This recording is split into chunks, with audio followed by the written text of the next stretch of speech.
Welcome સંપૂર્ણ ગુજરાત. સંપૂર્ણ ગુજરાતમાં આપનું સ્વાગત છે. રાજસ્થાનથી પંચમહાલ અને ડુંગરપુર માટે ટ્રકમાં ભરેલા પશુઓને કતલખાને લઈ જવાતા હોવાની શંકાના આધારે રવિવારે રાત્રે ટોળાએ ડીસા હાઈવે પર તે ટ્રકો રોકી હતી અને પથ્થરમારો કરી ટોળાએ કેટલીક ટ્રકોના કાચ તોડી નાખ્યા હતા તેમજ નિર્દોષ ખેડૂતોને માર માર્યો હતો.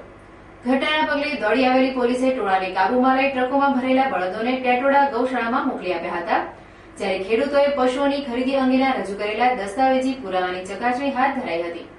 પોલીસે આ અંગે જાણવાજોગ નોંધ કરી વધુ તપાસ હાથ ધરી છે. રાજસ્થાનમાં સાંચોરમાં પશુ મેળો ભરાયો છે, જ્યાંથી તે ટ્રકોમાં ખેતીના બળદોને પંચમહાલ અને ડુંગરપુર લઈ જવાતા હતા, ત્યારે ગૌરક્ષકોને મળેલી બાતમીના આધારે ડીસા હાઈવે ઉપર આવેલા માર્કેટયાર્ડ 4 રસ્તા પાસે રવિવારે મોડી રાત્રે ટ્રકોને આંતરવામાં આવી હતી, જ્યાં ટોળાને જોઈ ગભરાઈ ગયેલા ડ્રાઈવરોએ 2 ટ્રક ગરનાળા પાસે નીચે ઉતારી દીધી હતી. દરમિયાન કેટલીક ટ્રકો પર ટોળાએ પથ્થરમારો કરીને રોષ ઉતાર્યો હતો, જ્યારે ટ્રકમાં રહેલા ડ્રાઈવરો અને ખેડૂતોને માર મરાયો હતો, જેથી બીજી ટ્રકોમાં રહેલા ખેડૂતો પણ ટ્રક છોડીને નાસી છૂટ્યા હતા. દરમિયાન માર્કેટયાર્ડ 3 રસ્તા ઉપર લોકોનું ટોળું એકત્ર થતા ઉત્તેજનાભર્યો માહોલ સર્જાયો હતો. પરિણામે 1.5 કલાક સુધી ટ્રાફિકને પણ અસર થઈ હતી.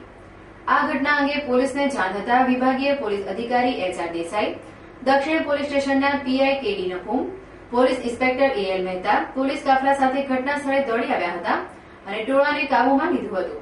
આ ઘટના બાદ ટ્રકોને ટેટોડા ગૌશાળા ખાતે લઈ જવાઈ હતી. ડીસા પાસે રોકવામાં આવેલી બળદો ભરેલી 11 ટ્રક અને 2 ટર્બો સાથે રહેલા ખેડૂતોને તેમની સાથે રહેલા પશુ ખરીદીના દસ્તાવેજો PSI AL મહેતા સમક્ષ રજૂ કર્યા હતા, જ્યારે આ ઘટના અંગે કોઈ પણ ફરિયાદ નોંધવાનો ઇનકાર કર્યો હતો, પરંતુ પોલીસે કાયદેસરની તપાસ માટે ગૌરક્ષક ગણપતલાલ શિવલાલ માળીની જાળવાજોગ નોંધ કરી હતી.